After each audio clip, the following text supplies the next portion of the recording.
Hello students, welcome to online classes of MICS Education. সরকারি চাকরির প্রস্তুতির জন্য অন্যতম সেরা প্রতিষ্ঠান।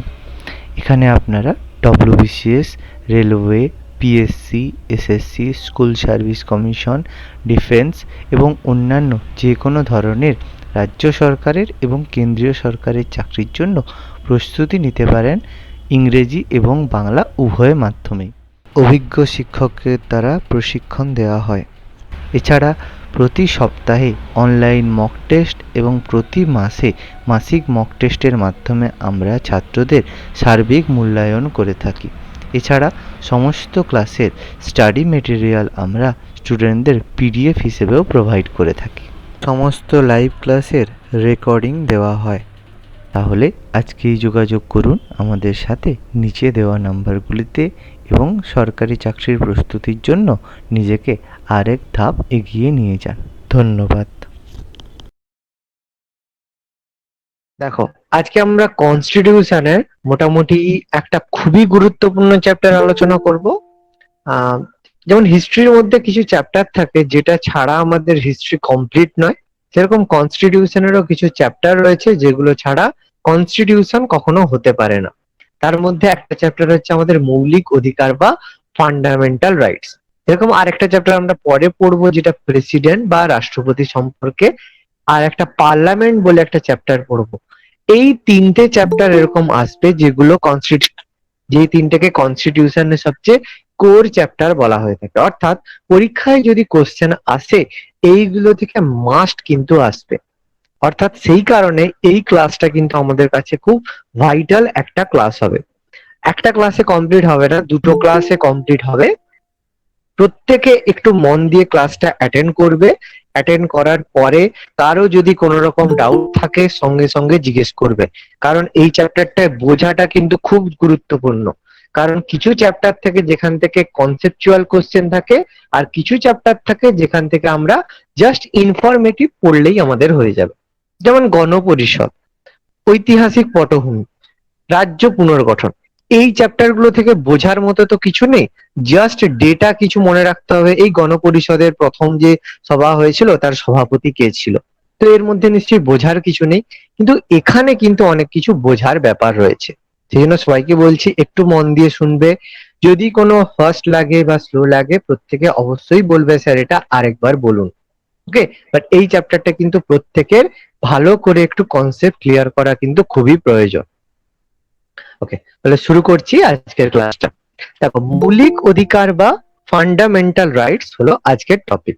ভারতের সংবিধানকে আমরা সামাজিক নথি বলে থাকি। সামাজিক নথি কথাটার অর্থ হচ্ছে যে আমরা প্রত্যেকেই যে কোনো পোস্ট হোল্ড করে থাকি বা যে কোনো সরকারি জায়গায় থাকি, যে কোনো পোস্ট, যেমন রাষ্ট্রপতি বলো, প্রধানমন্ত্রী বলো, প্রত্যেককেই ওথ বলে একটা জিনিস পাঠ করতে হয়। ওথ কথার অর্থ কি? একটা শপথ বাক্য পাঠ করতে হয়। সেখানে বলা হয় যে ভারতীয় সংবিধানের প্রতি তাকে, মানে ভারতীয় সংবিধানের প্রতি তাকে সঠিকভাবে শ্রদ্ধা প্রদর্শন করতে হবে। এই ধরনের একটা শপথ বাক্য আমাদের নিয়ে থাকে। এই জন্য আমরা সংবিধানকে আমাদের সামাজিক নথি বলে থাকি। আমরা পড়েছিলাম সংবিধানের অনেকগুলো পার্ট রয়েছে। ফার্স্ট পার্টে আমরা পড়লাম যে 1 থেকে 4 ধারায়, যেখানে রাজ্য পুনর্গঠন, কিভাবে রাজ্য গঠন করা হয়, প্রসেস, সেগুলো আমরা 1 থেকে 4 জানলাম। সেকেন্ড পার্ট বা দ্বিতীয় অংশে আমরা জানলাম ভারতের নাগরিকত্ব সম্পর্কে, যেটা 5 থেকে 11 আর্টিকেলের মধ্যে আমরা জেনেছি। যেখানে আমরা দেখলাম কিভাবে নাগরিকত্ব পেতে পারি, কিভাবে নাগরিকত্ব বিলোপ হতে পারে, এই সংক্রান্ত আমরা ইনফরমেশন পেয়েছি। আজকে আমাদের কনস্টিটিউশনের থার্ড বা তৃতীয় অংশ সম্পর্কে পড়ব।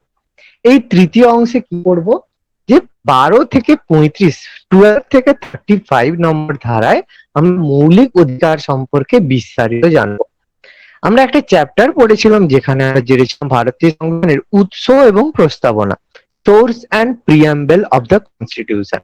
সেখানে আমরা পড়েছিলাম যে কোন দেশ থেকে কি গ্রহণ করা হয়েছে। আমরা পড়েছিলাম যে সংসদীয় শাসন ব্যবস্থা গ্রেট ব্রিটেন থেকে নেওয়া হয়েছে। মৌলিক কাঠ, এটা নেওয়া হয়েছে মার্কিন সংবিধান বা ইউএস কনস্টিটিউশন থেকে। অলরেডি এটা আমাদের পড়া হয়েছে, এখানে আমাদের আবার একবার জানতে হবে। এবং দুটোর মধ্যে পার্থক্য দেখো, যখন প্রিয়াম্বেল পড়েছিলাম তখন আমি একটা কথা বলেছিলাম যে প্রিয়াম্বেল কিন্তু আদালত দ্বারা বলবৎ যোগ্য নয়। অর্থাৎ কোনো কারণে যদি প্রিয়াম্বেলে লেখা থাকা জিনিসগুলো ভায়োলেট হয় বা মান্য করা না হয়, তার জন্য কিন্তু আমরা কখনো কোর্টে যেতে পারবো না। কিন্তু আমরা যদি এখানে অর্থাৎ মৌলিক অধিকারে লেখা বিষয়বস্তু যদি পালন করা না হয়, তার জন্য আমরা কিন্তু কোর্টে যেতে পারি, এবং যে কোনো কোর্টে নয়, একদম সর্বোচ্চ কোর্ট যেটা সুপ্রিম কোর্ট, সুপ্রিম কোর্টে আমরা জানতে পারি। তার মানে আমাদের এই চ্যাপ্টারে আমরা জানবো ভারতীয় হিসাবে আমাদের কি কি অধিকার রয়েছে সেই সম্পর্কে জানবো। এই জন্য চ্যাপ্টারটা বলেছে দেখো মৌলিক অধিকার, আমাদের কি কি রাইটস রয়েছে। কর্তব্য আর রাইটস জিনিসটা আলাদা, সেটা আমরা ফোর্থ পার্টে পড়বো কিছু। মৌলিক কর্তব্য, ফান্ডামেন্টাল ডিউটিস, অধিকার কর্তব্যের মধ্যে কি পার্থক্য সেটা আমি কর্তব্যের চ্যাপ্টারে গিয়ে তোমাদেরকে বোঝাবো। এখানে আমরা জানবো অধিকার সম্পর্কে। তো সাধারণভাবে নাগরিকদের অধিকারগুলো যেগুলো ব্যক্তি বিকাশের ক্ষেত্রে একান্ত অপরিহার্য, সেগুলোকে আমরা মৌলিক অধিকার বলে থাকি। অর্থাৎ আমাদের বেঁচে থাকার জন্য যেই অধিকারগুলো একদম অপরিহার্য, মানে খুবই বেশি প্রয়োজন, সেগুলোকে আমরা মৌলিক অধিকার বলে থাকি।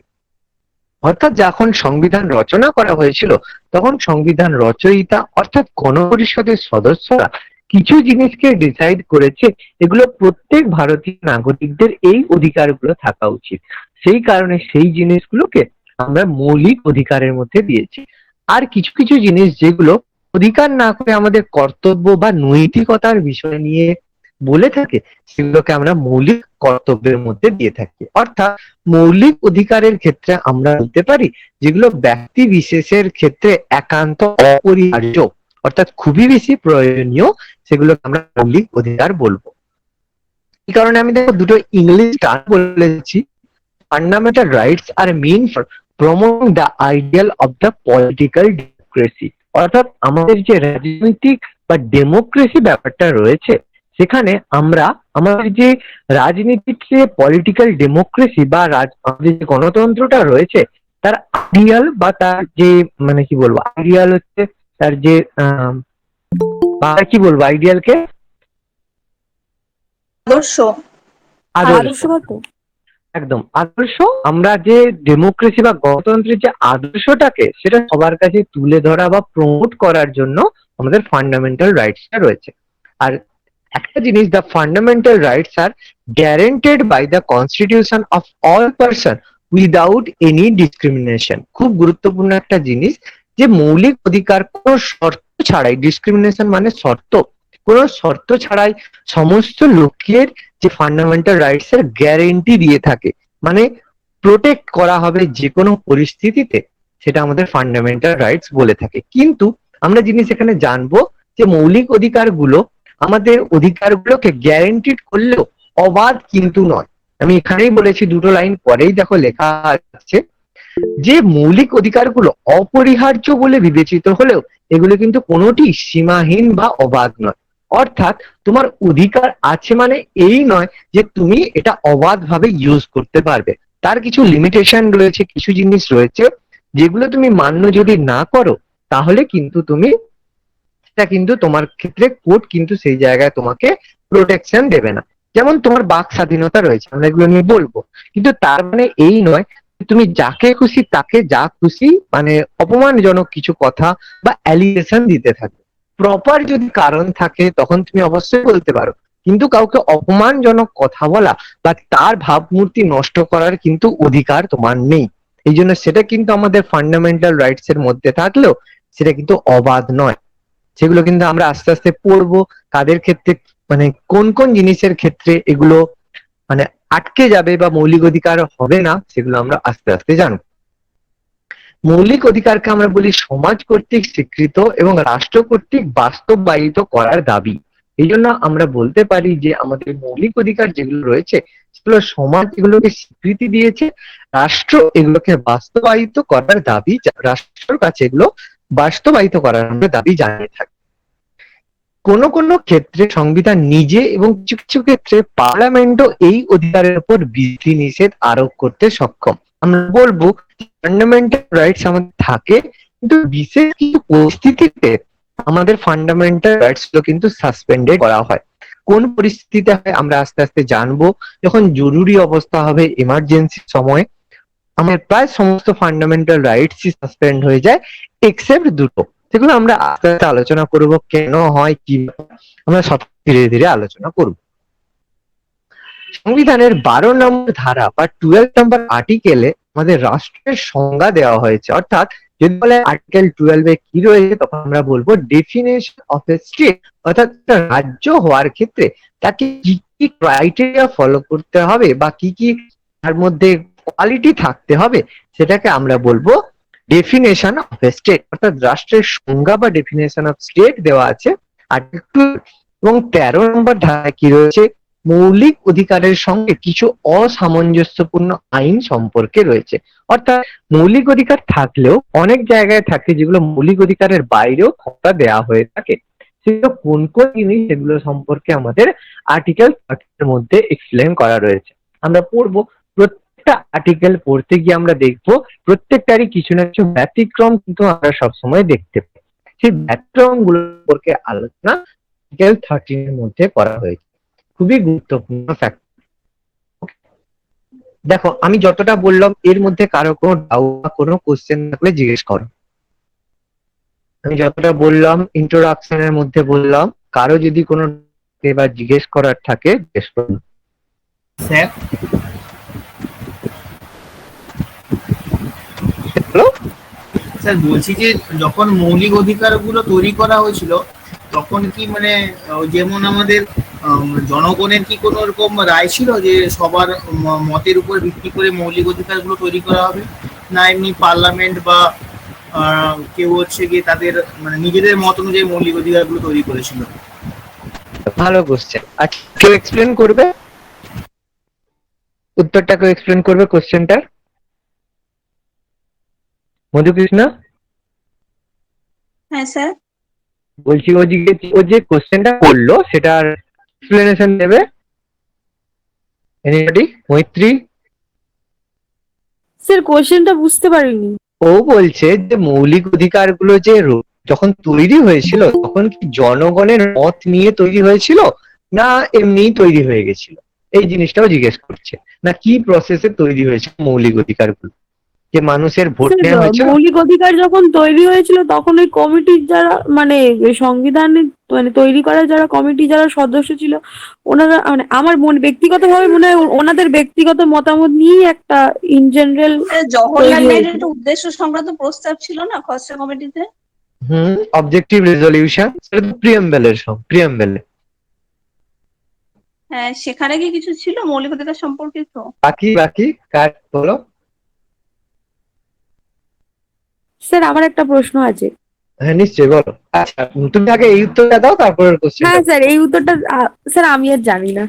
আচ্ছা ঠিক আছে। আচ্ছা, আমি আগে এর এক্সপ্লেনেশনটা ওকে দিয়ে দিই, তারপরে তুমি তাহলে question ফরাসি বিপ্লবের যে সাম্য মৈত্রীর ব্যাপার ছিল না?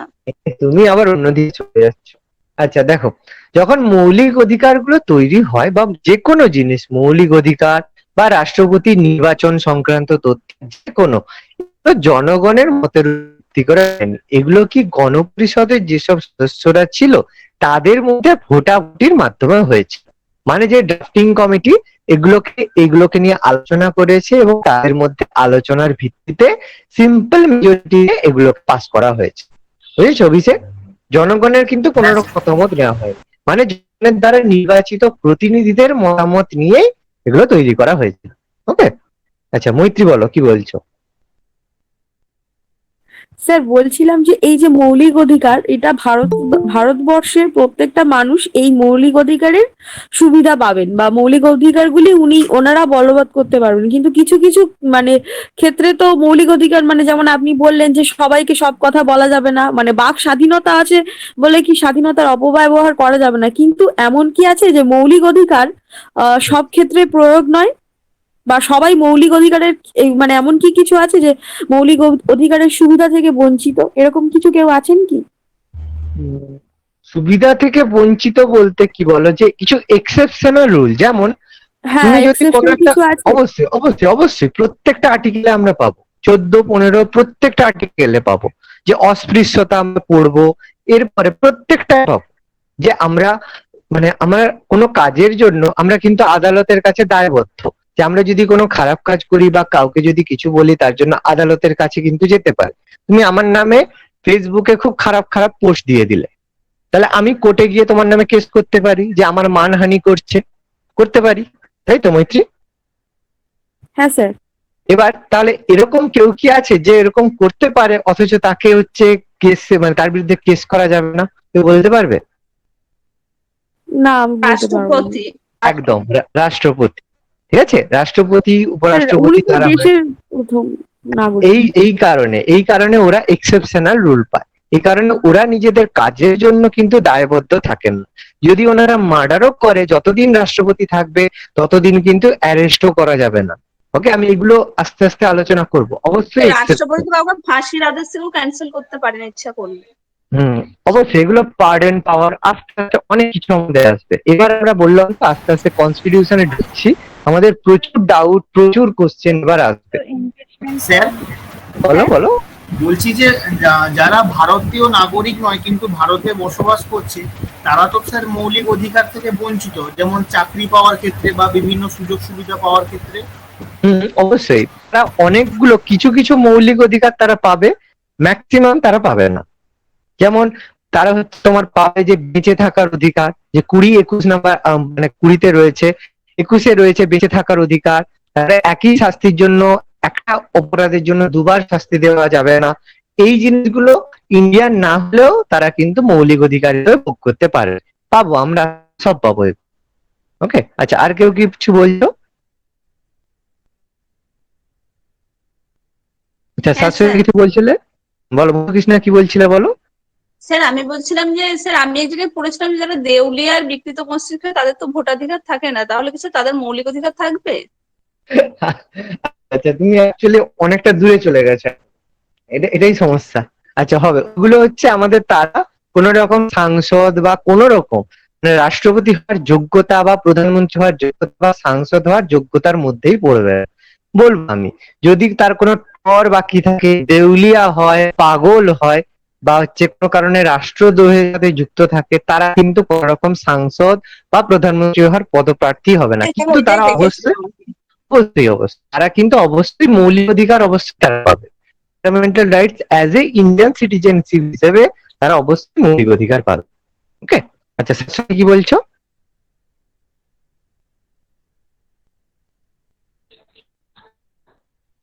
ওকে, দেখো তাহলে এবার আমরা আস্তে আস্তে মৌলিক অধিকার যে আমাদের মোটামুটি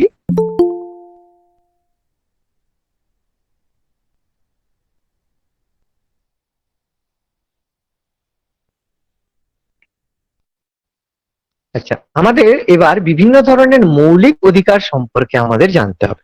আমাদের ভারতীয় সংবিধানে মোট 6 ধরনের মৌলিক অধিকার রয়েছে, এবং এই মৌলিক অধিকারগুলো কি কি আমরা ধীরে ধীরে প্রত্যেকটা সম্পর্কে পড়বো। তাহলে 6 ধরনের মধ্যে প্রথম আমরা পড়বো সাম্যের অধিকার, যেটাকে বলবো রাইট টু ইকুয়ালিটি। সাম্যের অধিকার অর্থাৎ সবাই সমানভাবে স্বীকৃত হবে, এটাকে রাইট টু ইকুয়ালিটি বলি, যেটা সম্পর্কে আমরা 14 থেকে 18 নম্বর ধারার মধ্যে পড়বো। তারপর আমাদের স্বাধীনতার অধিকার রয়েছে, যেটা রাইট টু ফ্রিডম, সেটা আমরা 19 থেকে 22 নম্বর ধারার মধ্যে পড়বো। তারপর পড়বো শোষণের বিরুদ্ধে অধিকার, যেটা রাইট অফ এক্সপ্লয়টেশন, যেটা 23 এবং 24 নম্বর ধারার মধ্যে পড়বো। তারপর আমরা পাবো ধর্মীয় স্বাধীনতার অধিকার, যেটা right of freedom of religion, যেটা 25 থেকে 28 নম্বর ধারার মধ্যে পড়বো। এবং সংস্কৃতি ও শিক্ষা বিষয়ক অধিকার, কালচারাল এবং এডুকেশনাল রাইটস, যেটা 29 থেকে 30 নম্বর ধারার মধ্যে পড়বো। আমাদের ইন্ডিয়ান কনস্টিটিউশন আমাদের 6 ধরনের মৌলিক অধিকার দিয়ে থাকে, এবং প্রত্যেকটা 14 থেকে 18 মধ্যে প্রত্যেক আর্টিকেল কি কি রয়েছে সমস্ত আর্টিকেল সম্পর্কে আমাদের ডিটেলস জানতে হবে, এবং তাদের এক্সপ্লেনেশনও আমাদেরকে জানতে হবে। ওকে, বলবো যদি কত ধরনের মৌলিক অধিকার ভারতীয় সংবিধানে রয়েছে, বলবো 6 ধরনের মৌলিক অধিকার ভারতীয় সংবিধানে রয়েছে। প্রত্যেকটার বাংলা এবং ইংলিশ মনে রাখতে হবে, এবং উইথ আর্টিকেল কত থেকে কত নম্বর ধারার মধ্যে রয়েছে, খুব ইম্পর্টেন্ট। এটা কিন্তু খুব ইম্পর্টেন্ট জায়গা, আমাদের মনে রাখতে হবে। আমরা প্রত্যেকটা সম্পর্কে পরপর ধীরে ধীরে ডিসকাস করব। ওকে, চলো এবার প্রথম আমরা সাম্যের অধিকার। আচ্ছা, আরেকটা যেটা আমাদের এটা 1 2 3 5টা হবে, আর আরেকটা রয়েছে যেটা রাইট অফ কনস্টিটিউশনাল রেমিডিস, যে প্রতিবিধানের অধিকার, যেটা রাইট অফ কনস্টিটিউশনাল রেমিডিস, যেটা 30 নম্বর ধারার মধ্যে রয়েছে। এটাকে সংবিধানের আত্মা এবং প্রাণকেন্দ্র বলেছেন আম্বেদকর। যেটা কি জিনিসটা সেটা আমরা আস্তে আস্তে জানবো, এখন আমি বলছি না। যে এটা কিন্তু সব থেকে ইম্পর্টেন্ট জায়গা, রাইট অফ কনস্টিটিউশনাল রেমিডিস কে বলা হয়।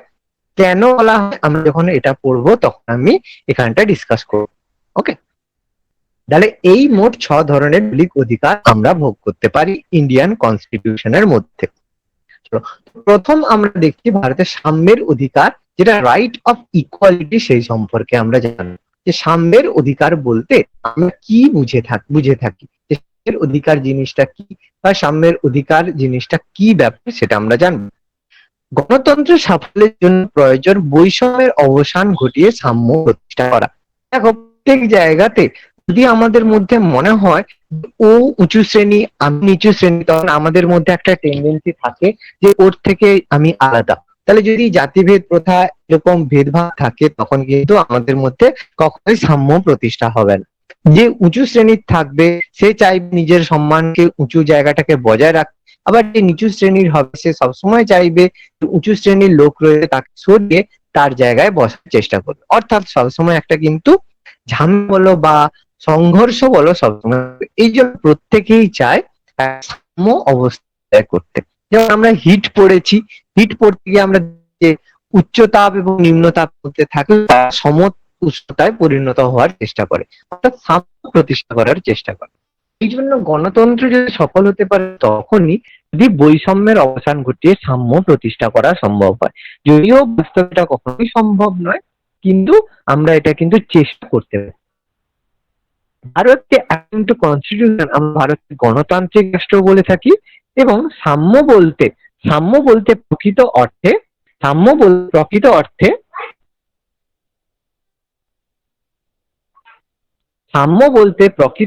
আমরা বলে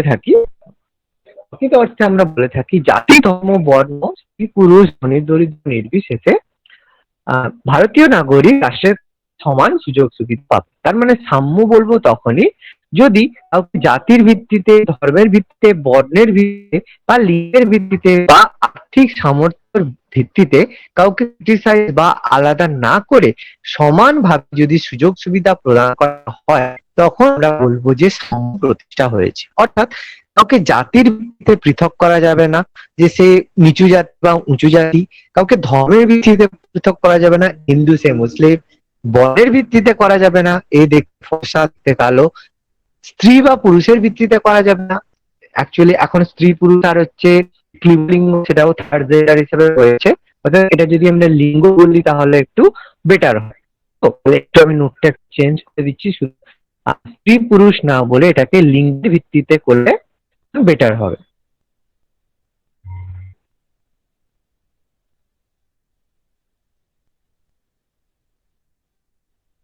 ওকে, এবং ধনী দরিদ্র আর্থিক সামঞ্জস্যের ভিত্তিতে যদি ভারতের নাগরিকরা সমানভাবে সুযোগ সুবিধা পেয়ে থাকে তখন আমরা বলতে পারি যে সাম্য প্রতিষ্ঠা হয়েছে। খুবই গুরুত্বপূর্ণ একটা থট। আমাদের কিন্তু কোনো কিছুর ভিত্তিতে আলাদাভাবে ক্রিটিসাইজ করা যাবে না। তো প্রথম নম্বর ধারা সম্পর্কে জান। 14 নম্বর ধারার মধ্যে কি রয়েছে? আইনের দৃষ্টিতে সমান অধিকার, অর্থাৎ আইনের লক্ষ্যে সকলকে সমানভাবে প্রতিপন্ন করা হবে। এই সংক্রান্ত আমাদের দুটি জিনিসের উল্লেখ রয়েছে। কনস্টিটিউশন, অ্যাকর্ডিং কনস্টিটিউশন 2 ধরনের এরকম অধিকার রয়েছে। 14 নম্বর ধারা অনুসারে আমাদের 2 ধরনের অধিকার আমাদের রয়েছে। সেই 2 ধরনের অধিকার কি? একটা হচ্ছে আইনের দৃষ্টিতে সাম্য এবং আইন দ্বারা সমভাবে সংরক্ষিত হওয়ার অধিকার। 2 ধরনের আমরা সাম্যের, আইনের দৃষ্টিতে সমতার অধিকার হিসেবে পাই। একটা আইনের দৃষ্টিতে সাম্য এবং আইন দ্বারা সমভাবে সংরক্ষিত, মানে আইনের চোখে সবাই সমান এবং আইন সবার জন্যই সমান। দুটো কিন্তু কথাটা সম্পূর্ণ আলাদা। একটা আইনের দৃষ্টিতে সাম্য মানে যে তুমি মহিলা বলে তোমার জন্য কম শাস্তি, আমি পুরুষ আমার জন্য বেশি শাস্তি, সেরকম হবে না। তার মানে আইনের চোখে সবাই কিন্তু সমান এবং আইন দ্বারা সমভাবে সংরক্ষিত কথার অর্থ যে তোমরা যে আইনের দৃষ্টিতে যে আইন সবাইকে সমানভাবে সংরক্ষিত করবে, যে ধনী ব্যক্তিকে যেভাবে সংরক্ষিত করবে গরিবকে কিন্তু সেভাবে সংরক্ষিত করবে। এর মধ্যে কিন্তু বেসিক সবসময় কিন্তু হোল্ড করছে। এবার দেখো এই যে দুটো কথা, এই যে থট, এই থটটাও কিন্তু সম্পূর্ণ আলাদা দুটো জায়গা থেকে নেওয়া হয়েছে। খুব গুরুত্বপূর্ণ, আমাদের প্রায় পরীক্ষায় আসে যে আইনের দৃষ্টিতে সাম্য কথাটা নেওয়া হয়েছে ব্রিটেনের সাধারণ আইন থেকে, অর্থাৎ গ্রেট ব্রিটেনের যে জেনারেল ল রয়েছে সেখান থেকে কিন্তু নেওয়া হয়েছে। অর্থাৎ যদি আরেকটু ভালোভাবে আমরা জানতে চাই সেটা বলবো ব্রিটিশ রাষ্ট্রবিজ্ঞানী ডাইসির আইনের অনুশাসন তত্ত্ব থেকে এই আইনের দৃষ্টিতে সাম্য কথাটি নেওয়া হয়েছে। অর্থাৎ এর অর্থ আমরা বলি আইনের চোখ সবাই সমান, এক্ষেত্রে দেশের কোন নাগরিক বিশেষ সুযোগ সুবিধা পাবেন না। অর্থাৎ যেহেতু সিটিজেন, সেই জন্য তার বিরুদ্ধে যদি কোন রকম ভুল কাজ করে তার জন্য সে কিন্তু সমান অধিকার পাবে। অর্থাৎ তুমি গরিব বা দরিদ্র বলে তুমি শাস্তি পাবে এটা কিন্তু হবে না। খুব গুরুত্বপূর্ণ যে আইনের দৃষ্টিতে সাম্য কথাটা নেওয়া হয়েছে ব্রিটেনের স্বাধীন আইন থেকে, স্পেসিফিক ভাবে যদি বলি কোথা থেকে, ব্রিটিশ রাষ্ট্রবিজ্ঞানী ডাইস আইনের অনুশাসন থেকে। খুব গুরুত্বপূর্ণ ফ্যাক্টর, কিন্তু খুব গুরুত্বপূর্ণ জিনিস আমাদের মনে রাখতে হবে। ব্রিটিশ রাষ্ট্রবিজ্ঞানী ডাইসির আইনের অনুশাসন তত্ত্ব থেকে এই তত্ত্বটা নেওয়া হয়েছে, যেটা ব্রিটেনের সাধারণ আইন। এই কথার অর্থ আইনের চোখে সবাই সমান এবং দেশের নাগরিকরা বিশেষ সুযোগ সুবিধা পাবে না। তাহলে অবশ্যই এর একটা ব্যতিক্রম থাকবে, সরি, এবং এর দেখো বিভিন্ন ব্যতিক্রম কিন্তু আমরা লক্ষ্য করতে পারি। সেই ব্যতিক্রম গুলো কিন্তু সব থেকে গুরুত্বপূর্ণ জায়গা। একটু আগেই কোশ্চেন করেছিলে মৈত্রী, আই থিঙ্ক, যে কারা কারা হচ্ছে এইভাবে আলাদাভাবে কোনো কি ফেসিলিটি পেতে পারে, সেটা দেখো তুমি অ্যান্সার পাবে। দেখো যে কিভাবে বৈশিষ্ট্যগুলো, যেমন আর্টিকেল 361 ক্লজ 1 রাষ্ট্রপতি আর রাজ্যপাল যখন তার পদে থাকবেন সেই সময় সে যে ক্ষমতা প্রয়োগ করবে বা কর্তব্য সম্পাদন করবে তার জন্য কখনোই আদালতের কাছে কৈফিয়ত দিতে বাধ্য নয়। যতক্ষণ রাষ্ট্রপতি বা রাজ্যপাল হিসেবে থাকবেন তখন কিন্তু তার বিরুদ্ধে কোন রকম আইনি পদক্ষেপ নেওয়া যাবে না। সেই কথাই রয়েছে স্বপদে থাকাকালীন, অর্থাৎ সে যতদিন রাষ্ট্রপতি থাকবে ততদিন বা যতদিন রাজ্য থাকবে তার বিরুদ্ধে কোন রকম ফৌজদারি মামলা রুজু করা যাবে না। ফৌজদারি মামলা মানে ক্রিমিনাল কেস বলা হয়ে থাকে, মানে ক্রিমিনাল কেস মানে মার্ডার থেকে শুরু করে যে কোনো ক্রিমিনাল কেস কিন্তু বিরুদ্ধে লাগু করা যাবে না। যদি সে কোন রকম মার্ডার করে তবুও কিন্তু তার জন্য কোর্টে বা পুলিশ তাকে অ্যারেস্ট করতে পারবে না। কি করতে, তাকে প্রথমে তাকে রাষ্ট্রপতি পদ থেকে সরাতে হবে, সরানোর পরে তার বিরুদ্ধে চেষ্টা করা যেতে পারে। তাহলে যতদিন নিজ মতে থাকবে ততদিন তাকে কিন্তু গ্রেপ্তার বা কারাবাসের জন্য আদালত নির্দেশ দিতে পারবেন না। খুব গুরুত্বপূর্ণ, মানে এক্সেপশনাল পাওয়ার রাষ্ট্রপতি এবং রাজ্যপাল উভয়ই কিন্তু পেয়ে থাকে। ওকে, এবং এই কথাটাই যদি শপথে থাকাকালীন অবস্থায় যদি বিরুদ্ধে ব্যক্তিগত কার্যাবলীর করতে গেলে দেওয়ানি মামলা দায়ের করার আগে 2 মাস আগে নোটিশ দিতে হবে। দেওয়ানি মামলা বলতে দেওয়ানি মামলা কি? এই লোকাল আদালতে হয় যেটা, বলো।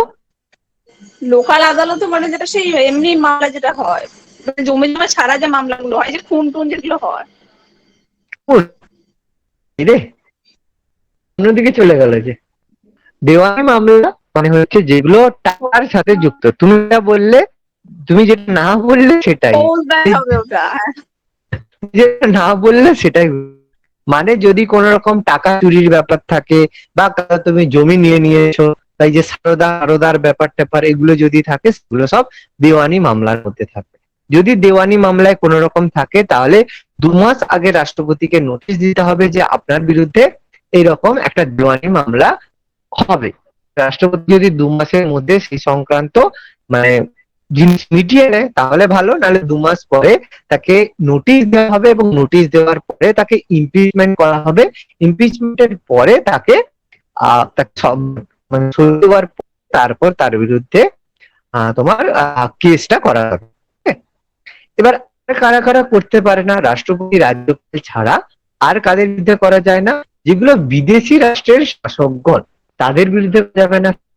এখানে হচ্ছে জো বাইডেন এসে এখানে থাকলো, তাকে কিন্তু তার বিরুদ্ধে কিন্তু কোন রকম কেস করা যাবে না। জো বাইডেন এখানে কোনো একটা মার্ডার করে ফেললো, তাহলে তাকে কি এখানকার আদালতে করতে পারে? এখানকার আদালত কিন্তু তাকে শাস্তি দিতে পারবেন।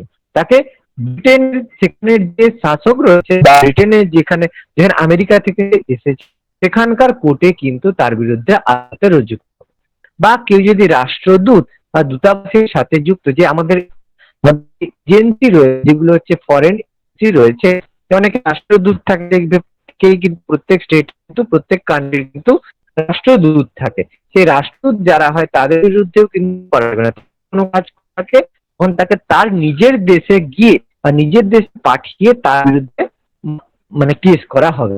অর্থাৎ বিদেশি রাষ্ট্রের কোনো শাসক অথবা বিদেশি রাষ্ট্রদূতের বিরুদ্ধে কিন্তু এই ধরনের কোনো কেস যাবে না। অর্থাৎ এগুলো করা যাবে কাদের বিরুদ্ধে? অবশ্যই ভারতের সিটিজেন হতে হবে। কিন্তু যদি না হয়, যদি সে বাইরের দেশের কোনো কান্ট্রির সিটিজেন হয়, এমনি সিটিজেন হয়, তখন কিন্তু অবশ্যই করতে পারে। কিন্তু যদি রাষ্ট্রদূত হয় বা বিদেশি রাষ্ট্রের শাসক হয় তখন কিন্তু হবে না। বা একজন আমেরিকার সিটিজেন এসে যদি এখানে কিছু করে তখন কিন্তু তাকে অবশ্যই কেস করা যেতে পারে। ওকে, কিন্তু যদি বিদেশি রাষ্ট্র শাসক হয় তখন কিন্তু হবে না। দেখো, কনসেপ্ট ক্লিয়ার সবার?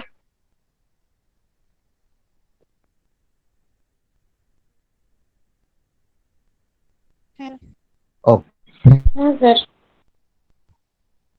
নেক্সট দেখো, আইন দ্বারা সমভাবে সংরক্ষিত হওয়ার অধিকার।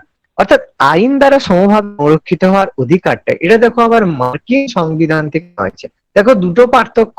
আমি যেটা বললাম আইনের দৃষ্টিতে সাম্য, এটা হয়েছিল ব্রিটেনের সাধারণ আইন থেকে। আর আইনের দ্বারা সমভাবে সংরক্ষিত এটা নেওয়া হয়েছে মার্কিন সংবিধান অনুসরণে। দুটো কিন্তু আলাদা, এই কথা বারবার মনে রাখবে। আইন দ্বারা আইনের দৃষ্টিতে সাম্য কথাটা এটা নেওয়া হয়েছে। কেউ কিছু বলছো?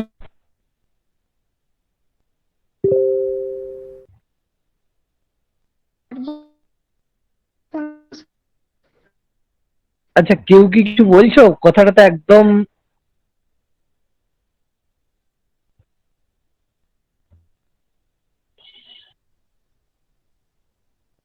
আচ্ছা।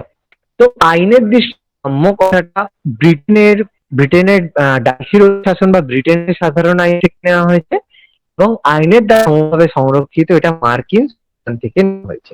এবং আইনের দ্বারা সমভাবে সংরক্ষিত অধিকার বলতে বোঝায় যে সমপর্যায়ভুক্ত ক্ষেত্রে আইন সমভাবে প্রযুক্ত হবে।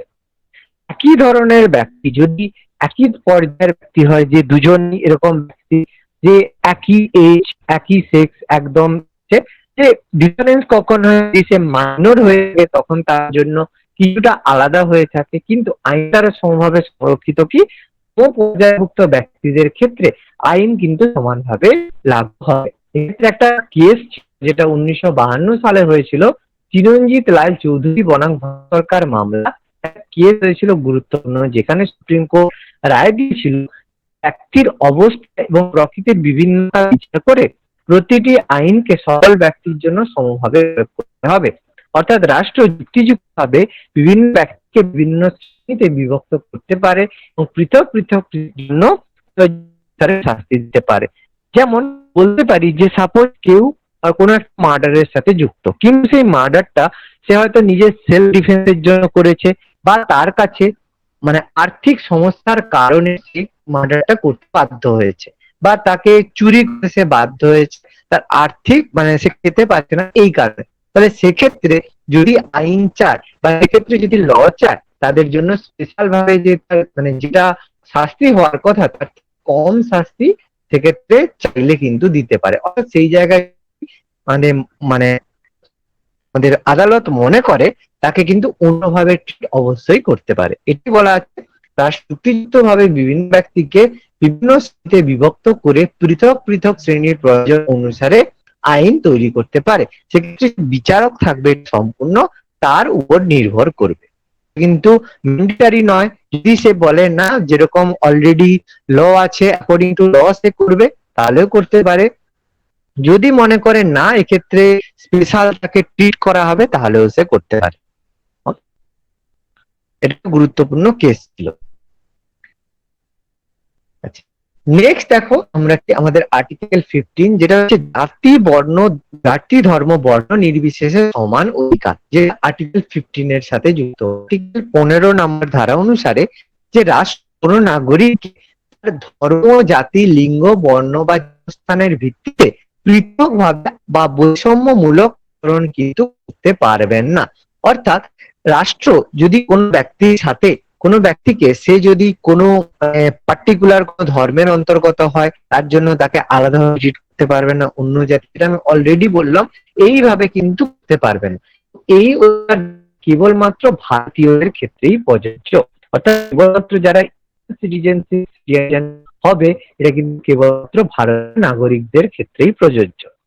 এর কিছু ব্যতিক্রম কিন্তু আমরা দেখতে পাই, প্রত্যেকটা আর্টিকেলেই আমরা কিন্তু ব্যতিক্রম পাবো, এবং মজার ব্যাপার এটাই, পরীক্ষায় কোশ্চেন কিন্তু এই ব্যতিক্রম গুলো থেকেই দেবে। ঠিক আছে, তার মানে ব্যতিক্রম গুলোই আমাদের একটু ভালো করে পড়তে হবে। তার মানে এই নয় শুধু ব্যতিক্রম হবে, পড়তে হবে পুরোটাই, কিন্তু ব্যতিক্রম গুলো কিন্তু আমাদের বেশি ভালো করে জানতে হবে। তো এর ব্যতিক্রম গুলো কি কি? যে রাষ্ট্র যদি চায় তাহলে নারী বা শিশুদের জন্য বিশেষ ব্যবস্থা গ্রহণ করতে পারে। যে এই কারণে দেখবে বিভিন্ন জায়গায় আমরা হচ্ছে নারী বা শিশুদের এর জন্য বিভিন্ন সমিতি গঠন করে থাকি, যেখানে স্টুডেন্ট এবং মহিলাদের জন্য বিশেষ ব্যবস্থা দেওয়া হয়ে থাকে। এছাড়া রাষ্ট্র কতগুলো বিধিনিষেধ আরোপ করতে পারে, যার সাথে জনস্বার্থ জড়িত রয়েছে। যেমন সরকার মানুষের স্বার্থ রক্ষার্থে ব্যবহার অন্যান্য সম্পূর্ণ বা আংশিকভাবে সরকারি অর্থে ব্যবহার করা নিষিদ্ধ করতে পারে। মানে এরকম জায়গায় যে এই যে কোভিডের কারণে যে বলা আছে মাস্ক ছাড়া ঢুকতে দেওয়া হবে না, অর্থাৎ সেই জায়গায় দেখো একটু পার্সিয়ালিটি করা হচ্ছে। এই জায়গায় কিন্তু ফান্ডামেন্টাল রাইট অধিকার কিন্তু এর সাথে জাতীয় স্বার্থ জড়িত রয়েছে। মানে তোমার কারণে আরো 5টা লোক কি সংক্রমণ হতে পারে। অর্থাৎ সেই জায়গায় যদি কেউ বিনাশকে থাকে, কোনো জায়গায় যদি লেখা থাকে নিষিদ্ধ, সেই জায়গায় তুমি যদি কাউকে ঢুকতে না দাও, তার জন্য কিন্তু সে কোর্টে গিয়ে কেস করতে পারবে না যে আমাকে ঢুকতে দেয়নি। অবশ্যই বলবে মাস্ক আসেনি, আমি দিইনি। কিন্তু যদি এরকম কোনো জায়গা হয় বলে তাকে ঢুকতে দাওনি, সে হিন্দু বলে তাকে ঢুকতে দাও, বা সে মেয়ে তাকে সেখানে ঢুকতে দাওনি, তখন কিন্তু সেই যে গিয়ে যদি কোর্টে কেস করে, তখন কিন্তু তোমার সমস্যা হতে পারে। তো এই জায়গাগুলো যদি কোনো জনস্বার্থের সাথে যুক্ত ব্যাপার, তখন কিন্তু এই যে ব্যাপারটা বলা আছে, দেখো কোনো রোগীর প্রভাবে নিষিদ্ধ করতে পারে এই কথাটা। ওকে, রাষ্ট্র জনস্বার্থে এই ধরনের বিধিনিষেধ রাষ্ট্র সব প্রয়োগ করতে পারে। এবং 2006 সালে 93তম সংবিধান সংশোধনের মাধ্যমে বলা, রাষ্ট্র প্রয়োজনে সামাজিক এবং শিক্ষা ক্ষেত্রে অনগ্রসর শ্রেণীদের বা নাগরিকদের জন্য কিংবা তফসিলি জাতি উপজাতির অগ্রগতির জন্য সরকারি এবং বেসরকারি শিক্ষা প্রতিষ্ঠানে ভর্তির ক্ষেত্রে আসন সংরক্ষণের জন্য আইন প্রণয়ন করতে পারে, যেটা অলরেডি আছে এবং চলছে। অনগ্রসর এসসি এসটি তফসিলি এদের জন্য বিভিন্ন সরকারি এবং বেসরকারি শিক্ষা প্রতিষ্ঠানে আসন সংরক্ষণ করতে পারে, যেটা 2006 সালে 93তম সংবিধান সংশোধনের মাধ্যমে বলা হয়। কিন্তু অবশ্যই বলা হয় যে এই রিজার্ভেশন কখনোই 50% করে, এবং এই কারণে প্রেজেন্টলি হয়েছে যখন তোমাদের একটা হচ্ছে বিল, একটা পোস্টের ক্ষেত্রে যখন নতুন ভাবে একটা রিজার্ভেশন দিয়েছিল, সেই রিজার্ভেশনটা 50% উপরে ছিল বলে যেটা সুপ্রিম কোর্টে কেস হয়েছিল। কোনোভাবেই রিজার্ভেশন এসটি ওবিসি সমস্ত কিছু মিলিয়ে কখনো কিন্তু 50% বেশি রিজার্ভেশন হতে পারবে না। এটা কিন্তু এখনো বাউন্ড, তবে সেটা বিভিন্ন রাজ্য নিজের প্রয়োজন মতো কমাতে বা বাড়াতে। কোন স্টেট চাই সেটাকে 2% করতে পারে, কোন চাই সেটাকে 49-40% করতে পারে। সেটা ডিপেন্ড করছে সেই রাজ্যটা সংরক্ষণ দিতে চায় তার বেশি। ওকে, বলো এই 15 নম্বর আর্টিকেল এর আগে 14 নম্বর কোশ্চেন কি বলো? এনি কোয়ারিজ না বলো? স্যার বলছি কাস্ট রিজার্ভেশনের কোনো টাইম পিরিয়ড ছিল যে 10 বছরের জন্য বা কিছু? না, এরকম ব্যাপার। এটা হচ্ছে কোনো এরকম কোনো টাইম পিরিয়ড ব্যাপার নেই, এটা চাইলে যে কোনো সময় তুলে দেওয়া যেতে পারে, চাইলে যতদিন খুশি এক্সটেন্ড করা যেতে পারে। এরকম নয় যে এটা 10 বছর থাকবে, 20 বছর থাকবে, এরকম ব্যাপার। নাম্বার অফ সিট লিমিটেশন থাকবে 50% এর মধ্যে, কিন্তু কতদিনের জন্য সেটা কোনো বলা নেই। এই জন্য সুপ্রিম কোর্ট দেখো ওইখানে কেস করেছিল কতদিন রিজার্ভেশন থাকবে। Supreme court as a guardian দেখবে যে সংরক্ষিত হচ্ছে কিনা। যদি আমাদের সংসদ অ্যামেন্ড করে যে খুন করা ভালো কাজ, খুন করতেই পারে, তাহলে সুপ্রিম কোর্ট কেউ যদি খুন করে, সুপ্রিম কোর্ট কিন্তু সেটাকেই সঠিক বলে মান্য করবে, কারণ according to constitution supreme court শুধু কনস্টিটিউশনের গার্জিয়ান হিসেবে কাজ করবে। কনস্টিটিউশন কিন্তু কোন রকম পরিবর্তন করতে পারবে না, কারণ কনস্টিটিউশন পরিবর্তন করার ক্ষমতা একমাত্র সংসদ পার্লামেন্টের হাতে রয়েছে। এটা একটা সমস্যা। বুঝা গেছে কৃষ্ণা? হ্যাঁ স্যার। ওকে, বলো আর কারো কোনো কোশ্চেন? এখান থেকে প্রচুর আস্তে আস্তে কোশ্চেন হওয়া উচিত, ডাউট আসা উচিত। এইসব জায়গায় প্রচুর ডাউট আস্তে আসবে। পার্লামেন্টারে রাষ্ট্রপতি মৌলিক অধিকার এইসব জায়গায় ডাউট আসতে হবে। ডাউট আসে তার পড়াশোনা হচ্ছে, যদি ডাউট না আসে মানে ঠিকঠাক পড়া হচ্ছে না। কেয়ারফুলি পড়বে এগুলো। তাহলে এবার আমরা আর্টিকেল 16 যাচ্ছি। আর্টিকেল 16 যেটা 16 নম্বর ধারার মধ্যে রয়েছে যে সরকারি চাকরিতে সমান অধিকার দিতে হবে। সরকারি চাকরির ক্ষেত্রে কাউকে লিঙ্গ, জাতি, ধর্ম, বর্ণ নির্বিশেষে কাউকে আলাদাভাবে পার্সিয়ালিটি করা যাবে না।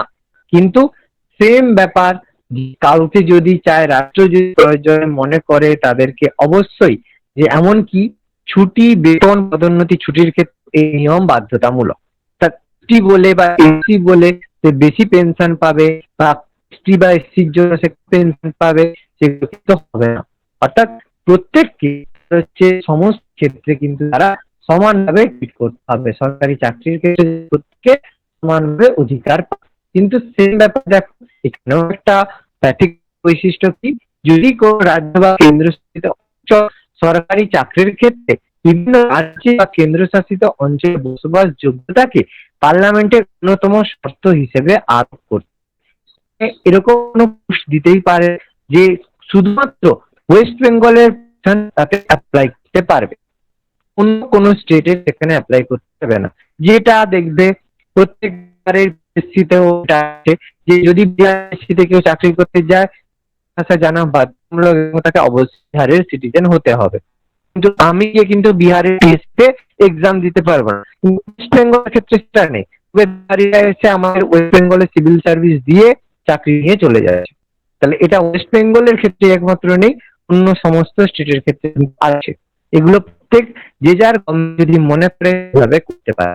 এই জন্য কোনো অঙ্গরাজ্য বা কেন্দ্রশাসিত অঞ্চলে সরকারি চাকরির ক্ষেত্রে এরকম কোনো পোস্ট দেওয়া হয়, যেমন দেখবে এই আগে একটা জিডিএস এর একটা ফর্ম বেরিয়েছিল যে গ্রামীণ ডাক সেবকের, সেক্ষেত্রে রেস্ট্রিকশন আছে, সেই এলাকার মোটামুটি ডিস্ট্রিক্টের বাসিন্দা হতে হবে, এরকম অনেক রেস্ট্রিকশন থাকে যেগুলো কম বেশি কেউ দেখি না, বিভিন্ন পেপারেও থাকে না, ওয়েবসাইটে সেরকম রেস্ট্রিকশন দেওয়া থাকে যে একমাত্র বর্ধমান ডিস্ট্রিক্টের বাসিন্দা হলেই সেই পোস্টে অ্যাপ্লাই করতে পারবে।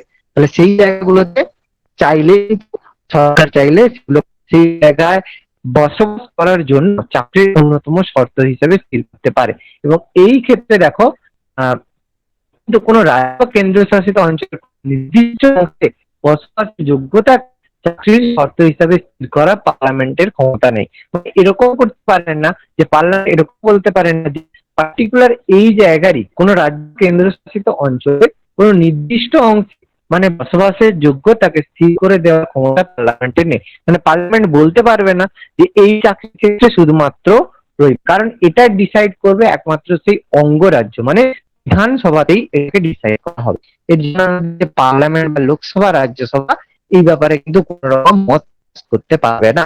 যেমন সাঁওতাল মিডিয়ামে হলো, একদম সাঁওতাল মিডিয়ার ক্ষেত্রে হলো, এগুলো শুধু অলচিকি ভাষা যারা জানছিল তারাই সেটা দিতে পেরেছিল, তাই দিতে পেরেছিল। তাহলে এটা যে যার বিধানসভাতেই হবে, এর জন্য কিন্তু পার্লামেন্ট কোন রকম কিছু করতে পারবে না।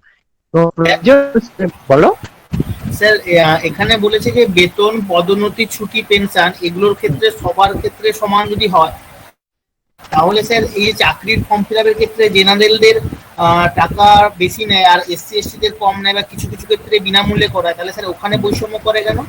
এই তো এটাই তো বলা আছে এক্সেপশন, এই তো ব্যতিক্রমের মধ্যে পড়ছে। তো সে অনগ্রসর শ্রেণী, সেই কারণে করা যাবে এই যে রাষ্ট্রের হয়ে যায় অনগ্রসর শ্রেণীর নাগরিকদের জন্য সরকারি বা চাকরি সংরক্ষণের ব্যবস্থা করতে পারে, মানে ফুল রিজার্ভ করতে পারে এবং ফর্ম ফিল আপের ক্ষেত্রে কম পরিমাণ টাকা করতে পারে। এখন জেনারেল কাস্টের জন্য এই কারণেই তো, মানে যেটা আমাদের দেখে মনে হয় উপর থেকে আমরা সমানভাবে সংরক্ষিত, কিন্তু সেভাবে সমানভাবে সংরক্ষিত কেউই নয়।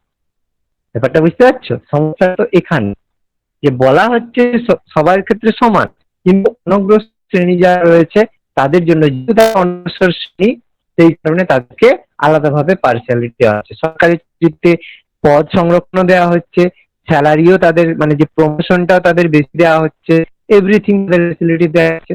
এবং সরকারি চাকরিতে যদি তপশিলি জাতি বা উপজাতিদের প্রতিনিধি নেই বলে মনে হয়, তখন প্রবীণতা বা বিচক্ষণতার ভিত্তিতে এই দুটি জাতিভুক্ত কর্মচারীদের পদোন্নতির জন্য সংরক্ষিত করতে পারে। তার মানে যদি পর্যাপ্ত প্রস্তুতি না থাকলে প্রবীণতার ভিত্তিতে এই জাতিভুক্ত কর্মচারীদের মানে পদোন্নতির জন্য সংরক্ষণ। এই জন্য এখন প্রেজেন্টলি দেখবে বিধানসভা আমাদের বিভিন্ন অফিসে যেগুলো হয়, যারা এসসি এসটি যারা হয় তাদের দেখবে প্রমোশন খুব তাড়াতাড়ি, জেনারেল তাদের কিন্তু সহজে পদোন্নতি বা প্রমোশন দিতেছে। তাহলে এই জায়গায় বিধানসভা রয়েছে, ভোট পাওয়ার ব্যাপার আর কিছু না। তাহলে এই জায়গায় কনস্টিটিউশন করে তাদের আলাদাভাবে রেস্ট্রিকশন দিয়েছে, গভর্নমেন্ট নিজের মতো ভোট পাওয়ার ভিত্তিতে এগুলোকে করতেই পারে, অসুবিধা নেই। ব্যাপারটা বোঝা গেছে? হ্যাঁ স্যার। ওকে, স্যার বলো। স্যার বলছিলাম যে আপনি বলেছিলেন যে যেটা মানে মৌলিক অধিকারগুলো তো সংশোধন করা স্যার খুবই কঠিন, কিন্তু স্যার যে এক্সেপশন যে কেসগুলো মানে ব্যতিক্রম যেগুলো, ওগুলো স্যার তাহলে সংশোধনের প্রসেসটা কি? ওগুলো কি এই ইজি? এই এক্সেপশন গুলো, হ্যাঁ স্যার। না এই এক্সেপশন গুলো চেঞ্জ করতে অবশ্যই পার্লামেন্টের অনুমোদন দরকার। মানে এই যে তোমার কিরকম একটা এক্সাম্পল, তুমি কি পরিবর্তন করতে চাও বলো? স্যার কাস্ট সিস্টেম যদি পরিবর্তন করতে যায় সে প্রসেসটা কি ইজি? হ্যাঁ দেখো, আন্দোলন তো হয় না। আন্দোলনে দেখো, আন্দোলনে কোনো কিছু হবে না, আন্দোলনের দ্বারা কোনো কিছু হয় না।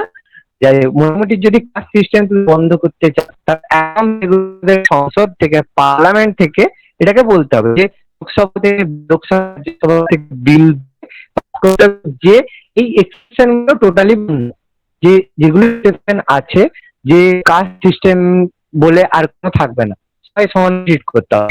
এটা চায় আজকে মোদী গভর্নমেন্ট, চাইলে করতে পারে। লোকসভায় রাজ্যসভায় তার মেজরিটি থাকা দরকার।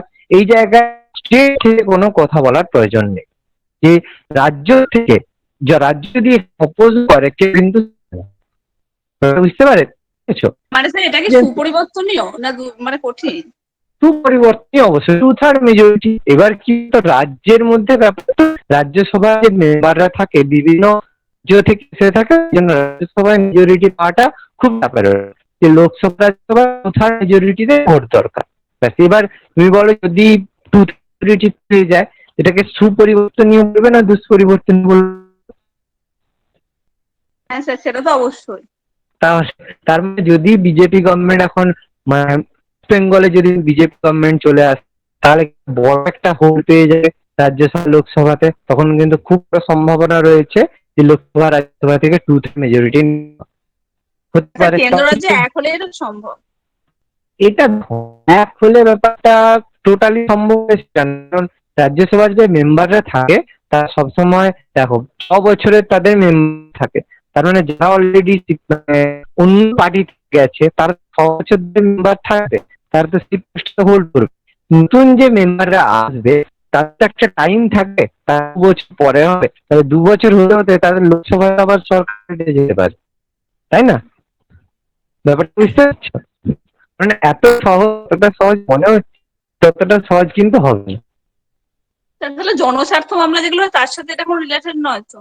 না, জনস্বার্থ মামলার সাথে সেভাবে রিলেটেড না। জনস্বার্থ মামলা জিনিসটা অন্য। জনস্বার্থ মামলা আছে যেখানে তোমার মানে কি জিনিসের মানে মানে এর সাথে জড়িত রয়েছে, যেমন এই কোভিডের যে ব্যাপার, এগুলো জনস্বার্থ মামলার মধ্যে থাকবে। বা একটা বড় মাপের কিছু এই হলো তোমার এই পরমাণু চুক্তি, নকল এই ভ্যাকসিন। এই রাফাল চুক্তি, বড় রকমের একটা টাকার যে ব্যাপার থাকে, সেই জিনিসগুলো জনস্বার্থ মামলার মধ্যে যাবে। একটা হিউজ পরিমাণ জিনিস বা হিউজ পরিমাণ টাকা বা হিউজ পরিমাণ অর্থ তার মধ্যে আসবে, তখন সেটা জনস্বার্থ। কারণ জনস্বার্থ মামলা হবে, এটা কিন্তু আবার ডিটারমাইন করবে স্পিকার। স্পিকার যদি বলে এটা জনস্বার্থ মামলা, তাহলে স্পিকার যদি বলে না এটা জনস্বার্থ মামলা নয়, তাহলে হবে না। ব্যাপারটা বুঝতে পেরেছো? হ্যাঁ স্যার। তার মানে ব্যাপারটা ঘুরে ফিরে কাজে যাচ্ছে, সবকিছু ঘুরে প্রধানমন্ত্রীর সাথে যাচ্ছে। কারণ যতই বলি সবাই কিন্তু বাউন্ডেড প্রধানমন্ত্রীর কাছে, তাই না? তাই জন্য হ্যাঁ আমরা স্যার। পড়বো যে প্রধানমন্ত্রীকে সবসময় বলা হয় রিয়েল, আর আমরা পড়বো রাষ্ট্রপতিকে বলা হয় এক্সিকিউটিভ হেড। আমরা আস্তে আস্তে পড়বো, ওকে? আর এতটা এই হ্যাঁ ক্লাসগুলো স্যার। আমাদের প্রচুর আসবে, প্রচুর কোশ্চেন আসবে। যত কোশ্চেন আসবে এই চ্যাপ্টার আস্তে আস্তে ক্লিয়ার হবে, ঠিক আছে? কিন্তু এখানে আস্তে আস্তেই আমরা একটু করবো, কিন্তু আমাদের কনসেপ্ট কিন্তু খুব ক্লিয়ার হওয়া প্রয়োজন। আচ্ছা, এবার দেখো একটা জিনিস, 2000 সালে 81তম সংবিধান সংশোধনের মাধ্যমে 64 ক্লজ 2 উপধারা যুক্ত করা হয়েছে। বলা হয়েছে যে এই প্রতি বছর মোট শূন্যপদের কথা আমি বলছিলাম 50% বেশি হবে না বলে সুপ্রিম কোর্ট নির্দেশ দিয়েছে। আমি একটু আগে এই কথাটাই বলছিলাম, রিজার্ভেশন কখনোই 50% বেশি হবে না, এই অ্যামেন্ডমেন্টের মাধ্যমে বলা হয়েছে। এবং বলা হয়েছে যে কোনো একটি বছরে আর্টিকেল 60 ক্লজ 4 বলা হয়েছে যে যদি উপযুক্ত প্রার্থী পাওয়া না গেলে সেই শূন্য পদগুলিতে পরবর্তী বছরগুলিতে পূরণ করা যাবে, প্রতি বছরে 50 শ্রেণীর ক্ষেত্রে প্রযোজ্য হবে না। মানে কি, কোনো বছর যদি উপযুক্ত প্রার্থী না পাওয়া যায়, সেই শূন্য পদগুলিতে পৃথক শ্রেণীভুক্ত করে সেগুলোকে পরবর্তী বছর বা সেই বছরে পূর্ণ করা প্রতি বছর এক্ষেত্রে প্রযোজ্য। মানে একটা কোনো একটা এসসি এসটি 50টা রিজার্ভ এবং এসসি এসটি টোটাল ক্যান্ডিডেট 40টা হলো, তাহলে 10টা সিট। তাহলে এরকম নয় সেই 10টা সিটকে রেখে দিল, পরের বারে যখন হলো তখন সেখানে 50 করে দেবে, সেটা হয়ে যাবে, সেটা কিন্তু হবে না। ওই 10 সিটকে এই বছরেই অন্য পৃথক শ্রেণীভুক্ত দিয়ে ফিল আপ করতে হবে।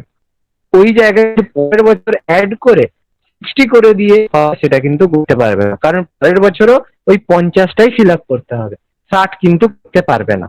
ব্যাপারটা বোঝা গেল? এটা এটা তো কিন্তু স্যার হয় না তো স্যার, পৃথক মানে হয় অন্য হয় কেউ তো হয় আসতে পারে না ওদের সিটে। হয় হয় হয় বিভিন্ন ইউনিভার্সিটিতে যাবে, এগুলো দেখো আমাকে কি বলবে, এগুলো ম্যানেজমেন্ট কোটায় সিট থাকে, বুঝতে পারছো? বিভিন্ন ইঞ্জিনিয়ারিং কলেজ বা এতে থাকে, বলবে না তোমাকে, বলবে না। যদি বিভিন্ন এই মোহনা প্রেসিডেন্সিতে যা মোহনা আবুল কলেজগুলো কলকাতায় রয়েছে, এসসি এসটির যে সিট গুলো যদি ফিল না হয় জেনারেল ক্যান্ডিডেটকে ঢুকিয়ে দেয়, পয়সা নিয়ে ঢুকিয়ে দেয় ওরা। এগুলো তোমাকে বলবে, ওগুলো কিছুদিন পরে ওগুলো বুঝতে পারবে না, তুমি যদি সেখানে কখনো বুঝতে পারবে, কিছুক্ষণ থেকে দেখবে পরে একদম শেষের যোগ হয়। ওগুলো কি হয়, ওগুলো ম্যানেজমেন্ট কোটা ওদের ক্লাসটা করতে থাকবে, দেখবে এরকম থাকে ক্লাস ওরা করে না, দিন পরে যুক্ত হয়, এগুলো ওরা করে থাকে। সে ঠিক আছে, চাকরির ক্ষেত্রেও হয় না, শুধু পড়ার ক্ষেত্রেই হয় এটা?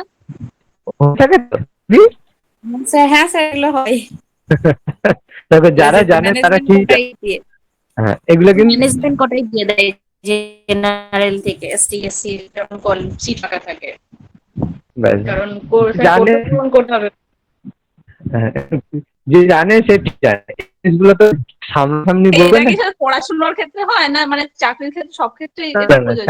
চাকরির ক্ষেত্রে এগুলো, চাকরির ক্ষেত্রে চাকরিতে হয় না, এগুলো ওই পড়াশোনার যে ইউনিভার্সিটি কলেজ এগুলোতে, কারণ চাকরির ক্ষেত্রে করতে গেলে চাকরির ক্ষেত্রে স্যার মানিটাকে গুরুত্ব দেয় ওইখানে, আর চাকরির বাকি ক্ষেত্রে ইউনিভার্সিটি কলেজ, হ্যাঁ চাকরির কলেজগুলোতে ক্ষেত্রে সিট ব্যাপার, থেকে চাকরির ক্ষেত্রে কি হয় বলতো, যে চাকরির ক্ষেত্রে যখন হয় যে সাপোজ এসসি বলছে যে আমার 3000 ক্লার্ক জন্য, যখন নোটিফিকেশন বের করবে তখন 3000-এর জন্য বের করবে না, 2500-এর জন্য করবে। যে 500, তাহলে কি 500টা সিটের জন্য মানে হবে, ওই 500 সিট কিন্তু টাকা দিয়ে ফিল আপ হয়ে যায়। সিট দিয়ে নিল, বাকি 2500-এর জন্য হবে, সেই 2500-এর পরীক্ষাতে কাস্ট নিয়ে গেল, তার মধ্যে আবার টাকা দিয়ে ঢুকবে। 500টা যে রেখে দিয়েছিল এগুলো একদম উঁচু লেভেলের লোকেদের হাতে থাকে, বুঝতে পারছো? আর বর্তমানে টিচিং এর ম্যাক্সিমামটা যে 90% বেসিকটাকে ওই করে দিয়েছে, খুব নিচে রেখেছে। সমস্যাটা এই জন্য এখন। তা তুমি কি বলবে রেলওয়েতে কোনো জায়গায় এভাবে হচ্ছে না? প্রত্যেক জায়গাতেই হচ্ছে, কিন্তু পার্সেন্টেজ কম থাকে। আমরা করতে পারি, কিন্তু টিচিং জায়গাটাকে একদম কোলা করে দিয়েছে। টিচিং এর কি মেসেজে কারণে? জয়েনিং আগে পরে কাউকেই দেখতে পাচ্ছি না স্যার, শুনছি হুম। সবাই ভালো নাম্বার পেয়েছিল আমাদের থেকে। সমস্যা টিচিং জায়গাটাকে এত বেশি এই কারণে এত বড় সমস্যা হচ্ছে। আচ্ছা, আচ্ছা চলো নেক্সট আমরা আজকে আর একটা জিনিস করে নিলে আমাদের এটা শেষ হয়ে যায় 18 অব্দি। পরের দিন আমরা তারপর থেকে কন্টিনিউ করবো। 17তে হচ্ছে অস্পৃশ্যতা বর্জন।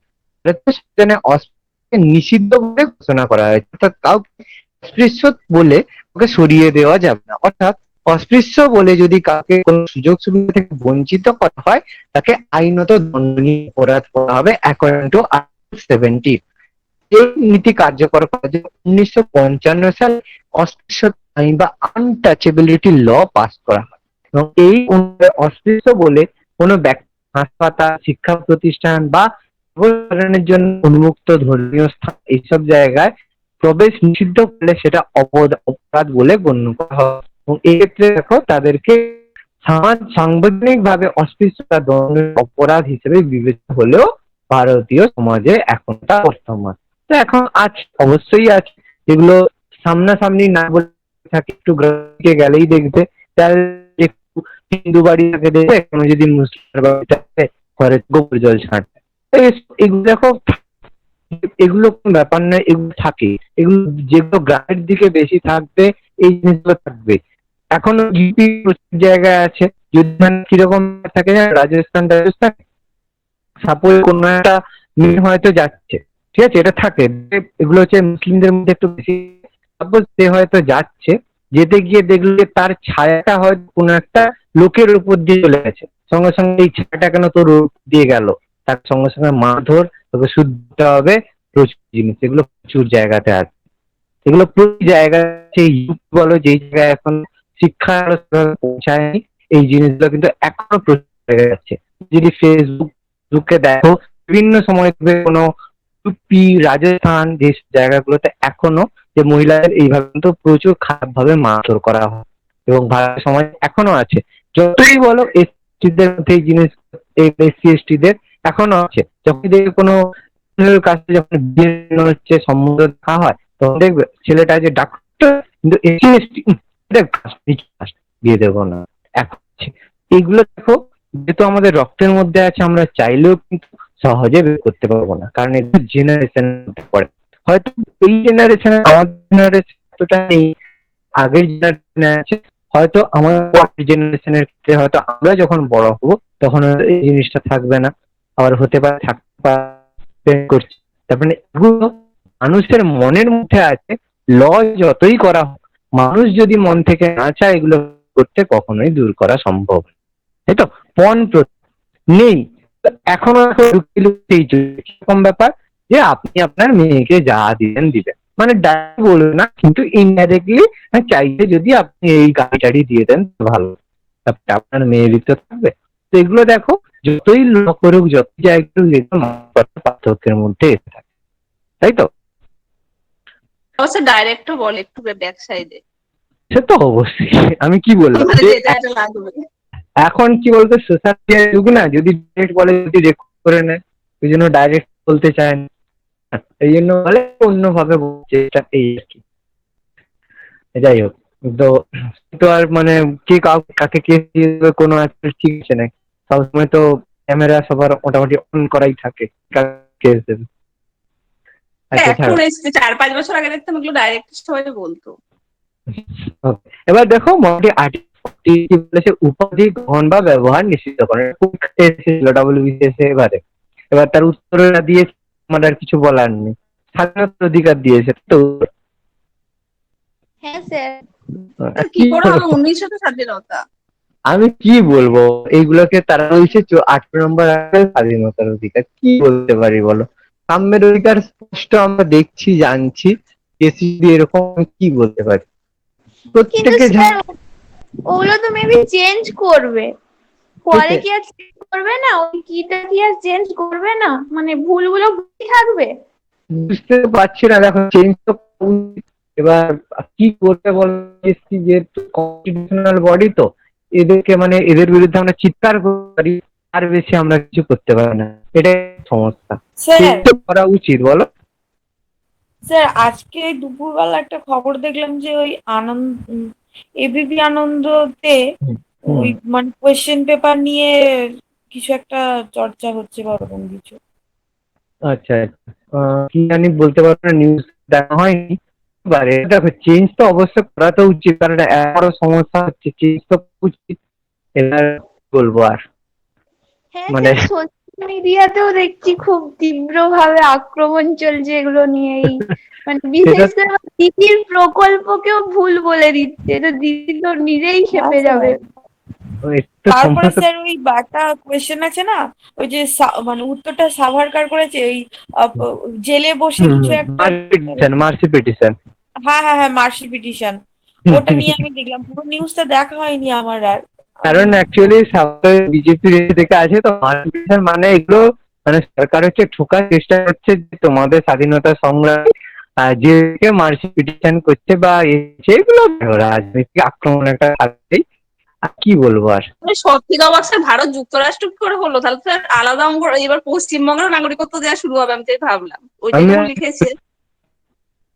ইন্ডিয়াকে ফেডারেশন ওই দিন ফেডারেল কান্ট্রি, ফেডারেল বলছে ইন্ডিয়া তো, মানে আপনি তো বলেন আমরা সবাই জানি union of states. According to article 1 India is a union. সংবিধানে তো আছে ইউনিয়ন, কারণ স্যার যদি এটা আর্টিকেল 1 যুক্তরাষ্ট্র হতো তাহলে তো রাজ্যের মধ্যে আলাদা নাগরিকত্ব থাকতো, তাহলে তো ডুয়াল নাগরিকত্ব কেন, সিটিজেনশিপ থাকতো। শুধু নাগরিকত্ব ক্ষমতা কেন, থাকতো রাজ্যের এভরিথিং। আলাদা। শুধু নাগরিকত্ব কেন, এভরিথিং তো আলাদা আলাদা ল তৈরি হয়েছে, ফেডারেশন হলো। ব্রাজিল লিগাল, আর্জেন্টিনা সেটা ইলিগাল, এভরিথিং, কারণ প্রত্যেকে ইউনাইটেড স্টেটস এর মধ্যে পড়েছে। তো এগুলো ফেডারেশন, এগুলো আলাদা আলাদা প্রত্যেক নিজেদের ল করতে পারে। যা কি করে আপনার বলা খুব চাপের ব্যাপার। দেখো, তো আর্টিকেল 18 বলে যে এখানে ভারতীয় নাগরিকদের সামনে নীতিটাকে রূপায়ণ করার জন্য কোনরূপ উপাধি ব্যবহারকে নিষিদ্ধ করা হয়েছে। অর্থাৎ কেউ কোন রকম উপাধি ব্যবহার করতে পারবে না, কেবলমাত্র সামরিক শিক্ষাকে কৃতিত্বের স্বীকৃতি রূপে উপাধিকে ব্যবহার করতে পারবে, বাকি কোনো উপাধি কিন্তু ইউজ করতে পারবে না। মানে কেউ ডক্টরেট ইউজ করতে পারে, কেউ এই ভারত রত্ন, পদ্মশ্রী, পদ্মবিভূষণ, জ্ঞানপীঠ, এই জিনিসগুলো ইউজ করতে পারে। এইগুলোকে উপাধি না বলে এক ধরনের সম্মান হয় বা পুরস্কার বা সম্মান বলা হয়, এই জন্য এইগুলো ইউজ করতে পারবে। কিন্তু কেউ রাজা, মহারাজা, এই ধরনের উপাধি কেউ ইউজ করতে পারবে না। তাহলে একটু এক্সাম্পল গুলো দেখার চেষ্টা করবে। রাজা, মহারাজা, নবাবকে উপাধি বলা যায় না, এগুলি মাত্র না, এগুলো তো কি হলো ব্যাপারটা, কিরকম লেখা আছে, ইউজ করা তো যায় না, মহারাজ না, করা যায় যায় যায় যায় যায় যায় তো। রামমোহন রায় তাহলে কি করে হলো? করা যায় করা যায়।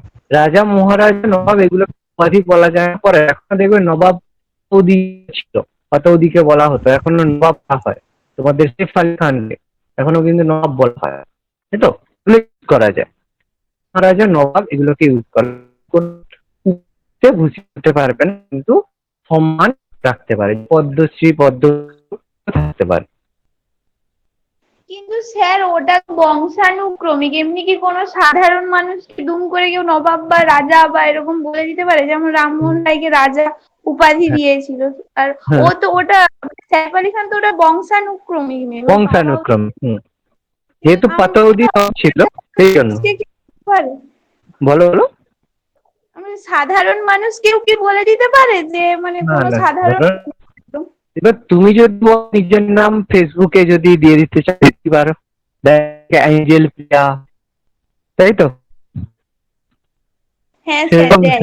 আমি বলছি সরকার থেকে কি দুম করে ওরকম দিয়ে দিতে পারে যে রাজা? সরকার থেকে কি নবাব কাউকে বলা যায়, বলো না। স্যার আগে হতো তো, মানে যখন আগে স্বাধীনতার হতো, ওই সময় ছিল, সংবিধান ওই পড়ার পরে সময় হয়। ছিল। কারণ এটা এখন পুরস্কার বা সম্মান হয়ে গেছে, এগুলো এখন আর উপাধি নেই, উপাধি আগে ছিল। এই যেগুলো এপি থেকে উপাধি বলা হতো, মহারাজা ধীরেজ সেইগুলো উপাধি ছিল, এপিথেট বলা হতো। আর এখন এগুলো পুরস্কার বা সম্মান, আর কিছু না। যেমন তুমি বলো ওই ইংল্যান্ডের মহারানী রাজকুমারী এখনো বলা হয়, যে রাজকুমারী এখন বুড়ো হয়ে গেছে, ইংল্যান্ডের রাজকুমারী এখন অবস্থা, মারা গেছে মনে হয় না প্রেজেন্টলি জন্য। না দ্বিতীয় এলিজাবেথ, হ্যাঁ দ্বিতীয়, এলিজাবেথ হ্যাঁ মারা গেল, হাজবেন্ডটা মারা গেছে, এবার দ্বিতীয় এলিজাবেথ দ্বিতীয় এলিজাবেথ Husband মারা গেছে। হাজবেন্ডটা না কিছুটা মতো। একদিকে স্যার ভালোই হয়েছে, আগে স্যার প্রচুর উপাধি ইতিহাসে মনে রাখতে হতো, আবার যে নিউ আসতো উপাধি। আচ্ছা যাই হোক, তো মোটামুটি এগুলোকে উপাধি গ্রহণকে নিষিদ্ধ করা হয়েছে, উপাধি গ্রহণ বা ব্যবহারকে নিষিদ্ধ করা হয়েছে। প্রথমবার 1977 সালে জনতা পার্টি সরকার এটাকে বাতিল করেছিল, তারপর ইন্দিরা গান্ধী সরকার 1980 এটাকে পুনরায় চালু করে। ঠিক আছে, এটা প্রথমে এটাকে ব্যবহার বন্ধ করেও চালু করে। এরপরে পরে বলা হয় বাণী রাঘবন এবং ইন্ডিয়া মামলা, যেটা 1966 সুপ্রিম কোর্ট বলে যে এই ধরনের সম্মান মনীষীর পরিপন্থী নয়। এই কারণে এখন উপাধি, যে উপাধিগুলোকে ইউজ করা যায় কিন্তু বিভিন্ন সম্মান যেগুলো সেগুলোকে ইউজ করা যায়, ভারতরত্ন, পদ্মশ্রী, পদ্মবিভূষণ, রাজা, নবাব ইউজ করা উপাধি নয়, এখন জেনারেল সম্মান। প্রথমটা মনে রাখবে, জনতা পার্টি সরকার প্রথম বাতিল করেছিল, তাকে পুনরায় দেখো বলো। বলছি ওই মুসলিমদের যে 3 তালাক প্রথাটা তুলে দিল, ওরা তো চাইলেই বলতে পারতো যে এটা আমাদের মৌলিক অধিকার বলে, যদি মানে না, কোনো না না না, তুমি ভালো বলেছো, ভালো ভালো একটা টপিক তুমি তুলেছো। দেখো মুসলিমরা এটা বলতে চায় যে এটা আমাদের অধিকার, ইন্ডিয়া অবশ্যই এই ক্লোজের জন্য বন্ধ হয়েছে। ইন্ডিয়া কিন্তু একটা ধর্মনিরপেক্ষ, তাই তো? তার মানে এখানে রুলস এরকমই হবে, কোনো ধর্মকে স্পেসিফিক হবে না। তার মানে যেহেতু এর স্বার্থ জড়িত আছে, নারীদের স্বার্থ জড়িত আছে, এই কারণে কিন্তু এটা বলা হয়েছে। এই জন্য এখানে কেউ যদি ধর্মের দোহাই চায় তাহলে ধর্মের করবে না। এটা প্রেজেন্টলি হয়েছে, পুরাণে কোথাও বলা নেই যে এই 3 তালাক ব্যবস্থা, এগুলো ওই যারা মোল্লা রয়েছে আপনি নিজেদের একটা কনসেপ্ট দিয়েছে, এই জন্য টোটালি ক্রিটিসাইজ হয়েছে। কোনো জায়গাতে মুসলিম দেখাতে পারেনি যে 3 তালাক, বুঝেছো? যেটা অন্য পাকিস্তান স্টেটে তো স্যার এগুলো আছে, অন্য না মুসলিম কান্ট্রি গুলোতে। সেখানে আছে, সেখানে হচ্ছে মুসলিম কান্ট্রি যেগুলো আছে, মুসলিম কান্ট্রি যেগুলো আছে সেই জায়গাগুলোতে তো তোমার মোটামুটি সেই যেখানে তো মুসলিম ধর্ম, সেই জায়গাগুলোতে তো মুসলিম ধর্মটাই তো তার রাষ্ট্রীয় ধর্ম। তো সেক্ষেত্রে তো তাদের যে, দেখো তারা তাদের যে পাকিস্তানের কথা, তারা তো তাদের কথা করবে, সেখানে কি কেউ করে বলতে যাবে? কারণ এখানে আমরা টোটালি কোনো ধর্মের স্পেসিফিক কোনো ধর্মকে আমরা গুরুত্ব দিতে পারবো না, তাই না?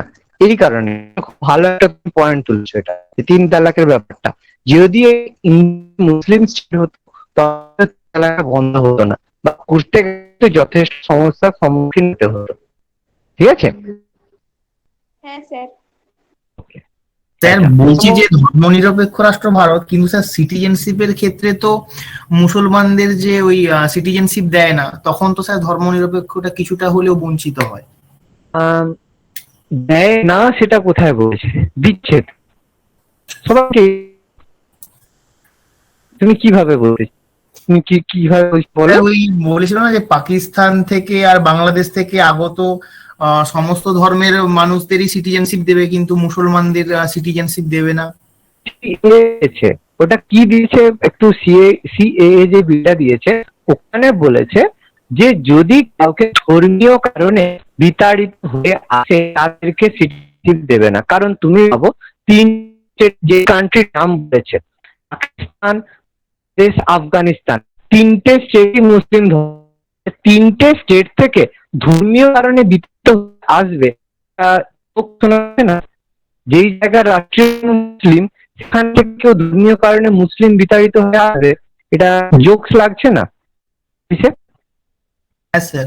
স্যার এবারে যে যারা আফগানিস্তান থেকে যারা চলে আসছে ওদের কি তাহলে সিটিজেনশিপ দিয়ে দেবে?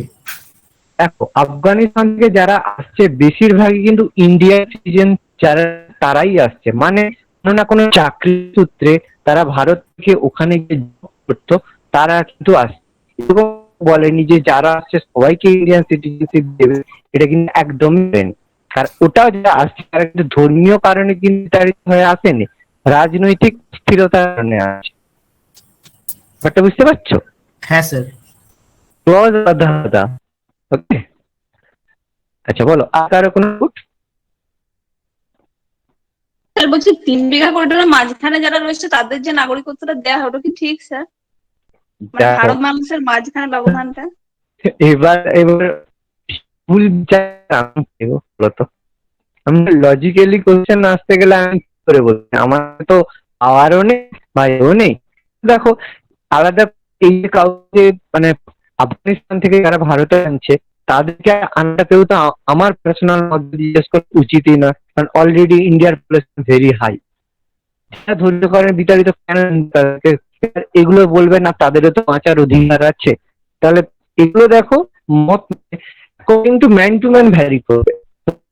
এই ধরনের অ্যান্সার কখনো বলতে পারবো না, বা আমার পক্ষে বলাও তো সম্ভব নয়, কারণ আমার পার্সোনাল মত বাকি 10 জনের মতে সেম, এরকম কোনো ব্যাপার না।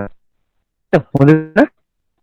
না মানে আমি স্যার বলতে চাইছি এগুলো কোনো রুলস আছে স্যার, না এগুলো মানে সেই গভর্নমেন্ট ইচ্ছা করে করতে পারে? গভর্নমেন্ট করছে, যে আমার যে এই যে ছিটমহল ট্রান্সফার, এটা ছিটমহলের যে কিছু কিছু রাজ্যকে এই যে ট্রান্সফার করলো, এই দেখো রাজ্য বা কান্ট্রি করলে তো নিজেদের মধ্যে এক্সচেঞ্জ করতে পারে যে এদেরকে সিটিজেনশিপ দেবো, এদেরকে দেবো না, এই ক্লজগুলো নিজেদের মতোই করতে। ঠিক আছে?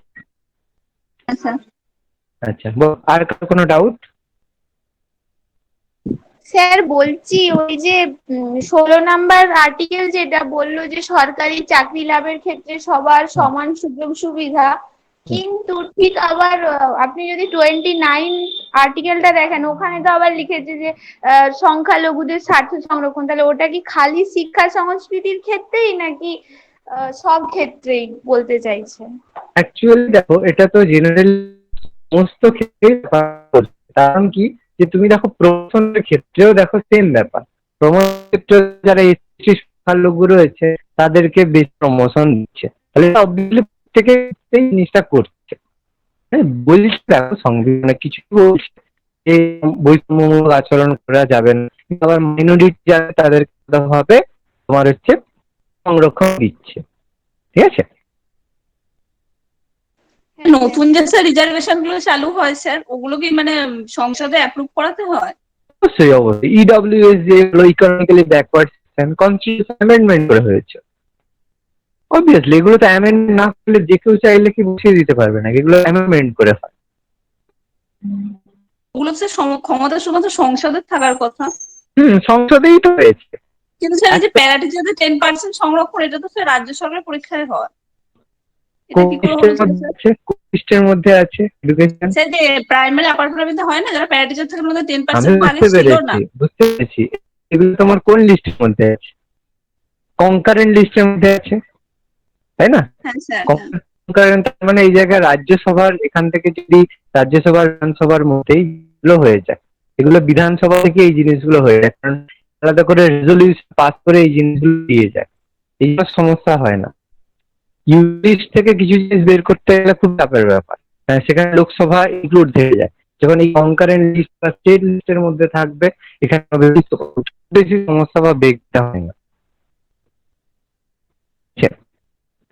আচ্ছা ওকে, আচ্ছা, তো মোটামুটি আজকে আমরা 18 অবধি করলাম। নেক্সট দিন আমরা হচ্ছে এই স্বাধীনতার অধিকার, রাইট অফ ফ্রিডম আমরা করবো। 17 অবধি একটু ভালো করে প্রত্যেকে একটু ভালো করে নেবে, যদি কোনো ডাউট থাকে পরে আবার জিজ্ঞেস করে নেবে। পরের দিন আমরা স্বাধীনতার অধিকারকে কন্টিনিউ করব। ধন্যবাদ ভিডিওটি দেখার জন্য।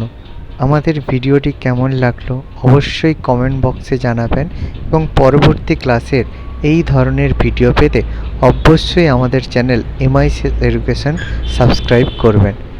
ধন্যবাদ।